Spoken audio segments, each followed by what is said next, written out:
Hello friends, स्वागत है एक बार फिर से आपके अपने चैनल VIC में। और मैं अमित कुमार सोनी हार्दिक अभिनंदन करता हूं, स्वागत करता हूं। दोस्तों, अभी तक सब्सक्राइब जिन्होंने नहीं किया है तो लेटेस्ट अपडेट लगातार आ रही हैं। जैसा कि हमको मालूम है कि DPI ने भी और आदिम जाति कल्याण विभाग ने भी अपनी भर्ती प्रोसेस स्टार्ट कर दी है। तो इसके लिए दोस्तों आप लोगों को सही ऑथेंटिक जानकारी मिलती रहे तो चैनल को सब्सक्राइब जरूर करें। साथ ही साथ बेल आइकन पर प्रेस करना बिल्कुल ना भूलें। शेयर करें वीडियो को और पसंद आता है तो लाइक करें। दोस्तों, जैसा कि सर्वविदित है और इसके पहले भी मैंने आप लोगों को वीडियो के माध्यम से बताया था कि 4 जून 2021 को वीडियो कॉन्फ्रेंसिंग के माध्यम से लोक शिक्षण संचालनालय के अधिकारियों के बीच में एक मीटिंग का आयोजन किया गया।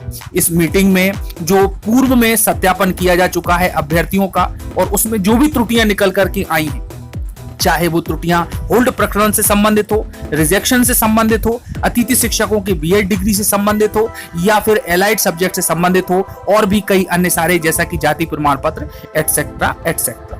तो दोस्तों, उसका क्या निराकरण किया जाना है, इसके संबंध में क्या नियम हैं और क्या रेगुलेशंस हैं, साथ ही साथ अधिकारियों को क्या निर्देश दिए गए हैं और आगे आने वाले प्रोसेस में जो कि सत्यापन होना है शेष अभ्यर्थियों का, उनमें इन नियमों का पालन किस प्रकार से किया जाएगा, उसके बारे में काफी कुछ विस्तृत चर्चा की गई। तो दोस्तों, ये सभी को जानना जरूरी है जिससे कि आगे गलतियां ना हो और जिनमें भी डॉक्यूमेंट्स की कमी है वो अपना सुधार कर सकें। तो आइए दोस्तों, बात करते हैं उन्हीं प्रमुख मुद्दों पर जो कि बैठक में लिए गए और साथ ही साथ जो अधिकारियों को निर्देश दिए गए उसके बारे में। देखिए दोस्तों, 4/6/2021 को जो संचालक रहे थे अपने अपने जिले में दस्तावेज सत्यापन से संबंधित, उनकी मीटिंग ली गई और उनसे उन सत्यापन जो डॉक्यूमेंट्स थे उसके बारे में कुछ जानकारी चाही गई। तो इसमें जो पहला पॉइंट था कि प्रथम चरण के सत्यापन के दौरान कुछ जिलों में अभ्यर्थियों हेतु संदिग्ध यानी कि होल्ड लिखा हुआ है, लेकिन उसमें विवरण नहीं होने से संबंधित अभ्यर्थी पर निर्णय नहीं लिया जा सका है, अतः आवश्यक दस्तावेज सहित पूर्ण स्पष्टीकरण उपलब्ध कराएं। तो ये निर्देश दिया गया है जो भी इन्विजिलेटर थे उस समय उनको, और आगे भी उनको निर्देश दिए गए हैं कि इस प्रकार दस्तावेज का पूर्ण स्पष्टीकरण होना चाहिए। उसके बाद दोस्तों, दूसरा पॉइंट है कि BEd डिग्री वर्ष 2015 के पूर्व 1 वर्षीय थी, अतः इसका भी ध्यान रखा जाए। दोस्तों, हमको मालूम है कि 2015 में जो BEd हुआ था वो 1 साल का रहता था और उसके बाद में इसको 2 वर्षीय कर दिया गया। तो दोस्तों, सत्यापन अधिकारियों को ये निर्देश दिए गए हैं कि जो 2015 का यदि BEd की उसके पहले की डिग्री वाला मैटर कोई आता है तो उसमें ये ध्यान रखा जाए कि वो 1 वर्षीय थी और किसी प्रकार से उसमें आपत्ति न ली जाए, इसके बारे में उनको बताया गया। तीसरा पॉइंट है कि यदि कोई अभ्यर्थी BEd की एक्स स्टूडेंट के रूप में परीक्षा देता है और उसी वर्ष स्नातकोत्तर भी उत्तीर्ण करता है तो वह मान्य होगा। अब इसके बाद जो अगला पॉइंट है कि अभ्यर्थी की मुख्य विषय में ही स्नातकोत्तर मान्य होगी, सहसंबद्ध विषय या एलाइड सब्जेक्ट नहीं। दोस्तों, काफी कुछ विवाद में रहा है एलाइड सब्जेक्ट, तो इनको बिल्कुल भी मान्य नहीं किया जा रहा है। चलिए, 5वां पॉइंट है कि अतिथि शिक्षक के अनुभव हेतु 8 अप्रैल 2020 के पत्र अनुसार कार्य करें। उसमें जो भी दिशा निर्देश दिए गए होंगे उसके संबंध में कार्य करने की बात इसमें कही गई है। अगला पॉइंट है, यदि किसी अभ्यर्थी द्वारा अतिथि शिक्षक रहते हुए स्नातकोत्तर की डिग्री ली गई है तो वो इस अवधि को छोड़कर 3 सत्र अथवा 200 दिवस मान्य किए जाएं। तो दोस्तों, जिस अवधि में उसने स्नातकोत्तर किया है वो अवधि मान्य नहीं होगी, उसके बाद में 200 दिवस को मान्य किया जाएगा, ऐसा निर्देश है। 7वां पॉइंट है कि किसी अभ्यर्थी द्वारा दूसरे राज्य का जाति प्रमाण पत्र प्रस्तुत करने पर उसे उस जाति में रखते हुए प्रकरण को होल्ड किया जाए। ऐसा कोई मैटर आता है तो प्रकरण होल्ड की स्थिति में आएगा, उसका निर्णय बाद में होगा।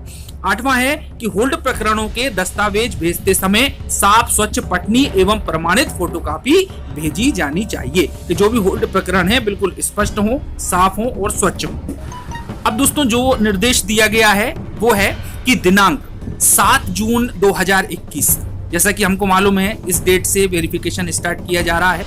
शेष अभ्यर्थियों के सत्यापन के साथ ही दिनांक 10/6/2021 को छोटे हुए अभ्यर्थियों के सत्यापन प्रक्रिया पूर्ण कर दिनांक 11/6/2021 को नस्तियां भोपाल भेजना शुरू करें। तो जो भी डॉक्यूमेंट होंगे सिलेक्शन प्रोसीजर में जो सत्यापन प्रक्रिया है उसके बाद में, तो उनको पूरी डिटेल के साथ में भोपाल के लोक शिक्षण संचालनालय में भेजने की बात कही गई है और ये अधिकारियों को निर्देश दिए गए हैं।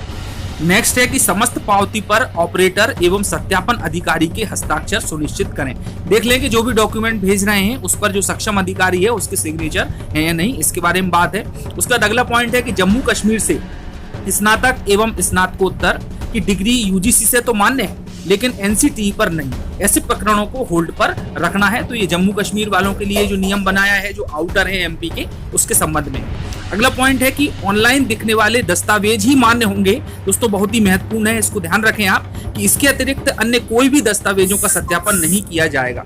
जो भी उन्होंने लिस्ट दी है, और जब आप डॉक्यूमेंट को अपलोड करेंगे तो जो डॉक्यूमेंट आप अपलोड कर रहे हैं वही आपको दस्तावेज सत्यापन के स्थान पर ले जाना होंगे, तभी वो मान्य किया जाएगा। वेरी वेरी इंपॉर्टेंट पॉइंट्स है। उसके बाद अगला है कि विकलांगता प्रमाण पत्र मेडिकल बोर्ड से ही बना मान्य किया जाएगा, जिसकी मान्यता अवधि जारी दिनांक से 3 वर्ष तक ही होगी। यदि अभ्यर्थी द्वारा सत्यापन दिनांक को नवीनीकृत प्रमाण पत्र प्रस्तुत किया जाता है तो उसे मान्य किया जाएगा। तो ये दिव्यांगता की शर्त है।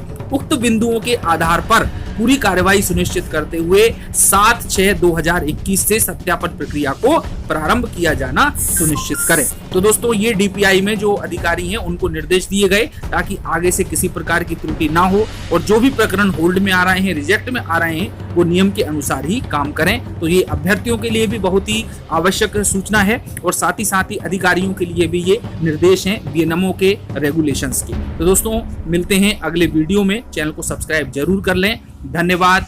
जय हिंद।